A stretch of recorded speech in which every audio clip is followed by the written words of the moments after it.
Hey everyone, welcome back. आज हम explain करेंगे रेंट ए गर्लफ्रेंड की चैप्टर नंबर 226 को। चैप्टर स्टार्टिंग में हमें कहा जाता है कि जब रुका ने उसे मदद की हाथ बढ़ाई तभी काजोय के दोस्त के दिमाग में एक यादों की धागा हलचल होने लगा। चैप्टर की स्टार्टिंग में हमें नाइटो स्टेशन दिखाया जाता है जहाँ पर किवे और काजोय बात कर रहे होते हैं, जहाँ पर किवे काजोय से कह रहा होता है कि क्या सच में तुम्हें कोई थर्ड टाइम भी मना कर दिया, फिर भी आखिर तुम कैसे इतना रो सकते हो। और ये सुन के काजोय कहता है कि लेकिन उसने मुझे कहा था कि मैं इतनी जल्दी हार ना मानूं। और किवे कहता है कि मुझे लग रहा है कि वो तुमसे अलग है। वैसे भी लोग वो सब कहते हैं जो उनके दिमाग में होता है। वैसे भी लोग ऐसे ही एक्ट करते हैं जैसे कि ये कोई गेम हो, और लोग हमेशा दूसरों से अच्छी तरह से ग्रीट करते हैं। वैसे ऐसा हर किसी के साथ नहीं है, कोई भी नहीं चाहता है कि उन्हें नापसंद किया जाए। किवे काजोय से कहता है कि वैसे तुम देखोगे तो हर किसी के पास छोटी छोटी झूठ का धागा होता ही है, और सच कहो तो ऐसा ही तो रिलेशनशिप होता है। और ये सब सुनने के बाद काजोय कहता है कि वैसे भी मैं यकीन करना चाहता हूँ क्योंकि मैं उसके प्यार में हूँ।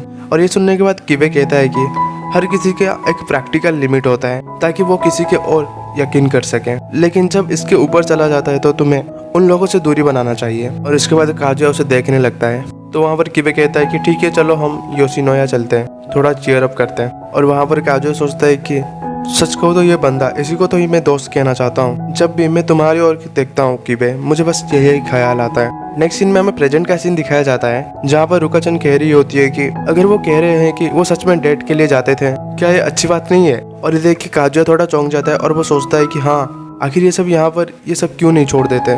तभी कोरी कहता है यहाँ पर कुछ ज्यादा ही ठंडा हो रहा है, मैं कहना चाहता हूँ कि शायद हम लोगों को अंदर चला ही जाना चाहिए, क्योंकि कोरी चाहता है कि ये सब यहाँ पर ही बंद हो जाए। तभी हम देखते हैं कि मामी नीचे बैठी होती है और वो कहती है आखिर तुम क्या कह रहे हो कोरी, तुम जो कह रहे हो उसके बारे में सोचने का वक्त अब नहीं है। तभी कोरी कहता है कि यहाँ पर हर एक बात के लिए कुछ ज्यादा ही कंफ्यूज हो गए हैं। अगर तुम इन लोगों को किस करने के लिए कहोगी तो आखिर वो सब लोगों के आगे कैसे कर सकते हैं। और ये बात सुन के काजोय थोड़ा खुश होता है। और यहाँ पर तभी रुका भी बात बदलते हुए कहती है कि वैसे हम लोगों को वो आर्केड गेम के पास जाना चाहिए, मैं मेटल गेम में काफी अच्छी हूँ। तो कोरी कहता है कि वैसे वो गेम काफी अच्छा है, तुम्हें डायनासोर के मुंह से मेटल स्नैच करना होता है, क्यों है ना। और तभी काजोय उन दोनों को देख के सोचता है कि कोरी, रुका-चान तुम्हारा शुक्रिया, और मैं चाहता हूँ कि इस वक्त मेरा कोई तो मदद करे। और तभी रुका कहती है कि मुझे ठंडी लग जाएगी। और ये सुन के कोरी कहता है शायद हम लोगों को चेंजिंग रूम में चला जाना चाहिए। और ये सब किवे सुन रहा होता है और वो तभी कहता है रुको, बहुत हो गया। और वो उन दोनों की ओर देखने लगता है, जिससे वो दोनों भी काफी डर जाते हैं। यहाँ पर काजोय को तो पसीना निकलने लगता है और वो कहता है तुम्हें आखिर कैसा भी लगे, लेकिन मैं नहीं चाहता हूँ कि कोई मुझे और भी ज्यादा ठगे। और तभी किवे काजोय से कहता है किसी के ऊपर ट्रस्ट करने का भी एक लिमिट होता है, तुमने मुझे इस तरह ही 1.5 ईयर के लिए ठगा है। अगर तुम ये मोमेंट में ऐसा ही चाहते हो कि ये सब अभी भी चालू रहे तो तुम मेरे लिए वो काजोय नहीं रहोगे जो तुम पहले थे।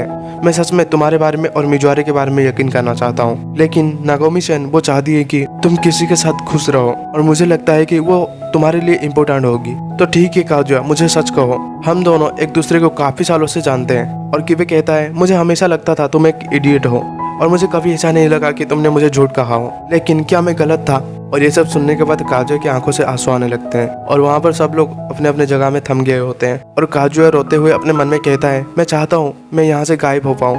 काजोय अपने मन में कह रहा होता है कि मुझे माफ कर दो, मुझे माफ करो, ये सब कुछ मेरी ही गलती थी। अगर मैं कभी उसे हायर भी नहीं किया होता और उसे कभी भी मेरी गर्लफ्रेंड नहीं बताता और रुका-चान को रिलेशनशिप के लिए मेरे ऊपर बुली करने ना देता, और मैं कोरी के लिए कभी भी डबल डेट में मिजोरा को नहीं भेजता, अगर मैं अपने डैड से कभी भी सच ना छुपाता और अपने मॉम से कभी भी झूठ ना बोलता, तो शायद ये सब सही होता। मुझे माफ कर दो, मुझे माफ कर दो हर एक चीज के लिए। और तभी हम देखते हैं कि वहाँ पर क्राउड हो गया होता है और वहाँ पर काफी सारे लोग उन लोगों को देख रहे होते हैं आखिर यहाँ पर क्या सीन चल रहा है। और तभी हम देखते हैं कि वहाँ पर कोई अपना स्टेप बढ़ाता है। रुका एंड कोरी मिजोरा को देख के चौंक जाते हैं। तभी काजोय भी मिजोरा को देखता है और वो अपने मन में कहता है ये पल में मुझे ऐसा महसूस हुआ कि सब कुछ मेरे दिमाग से बाहर जा रहा है, जैसे कि मैं तुमसे माफी मांगना चाहता हूँ मिजोरा। और मामी-चान, उसके दिमाग में अभी भी आखिर क्या चल रहा है, और ग्रांडमा नागोमी, आखिर मैं उन्हें और एक बड़ा झूठ कैसे बोलूं, और किवे तुम हमेशा मेरे साथ थे। और काजोय तभी कहता है कि मुझे ऐसा लगा ये पल में मिजोरा हर एक चीज को बाहर लाना चाहती थी। और तभी हम देखते हैं कि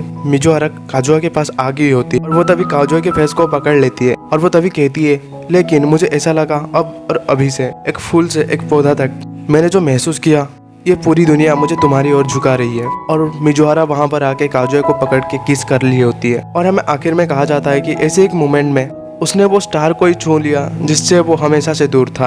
और यहाँ पर ये चैप्टर खत्म हो जाता है। वैसे दोस्तों आप लोग क्या टोक्यो रिवेंजर्स एनीमे देखते हो या फिर देख चुके हो? क्योंकि यार वो मैं एक्सप्लेन करना चाहता हूँ, तो क्या आप इंटरेस्टेड हो तो मुझे कमेंट में जरूर बताना, प्लीज़ यार बता ही देना। वैसे ब्रो नेक्स्ट चैप्टर काफ़ी ज़्यादा इंटरेस्टिंग है, मैं जल्दी वो अपलोड कर दूंगा।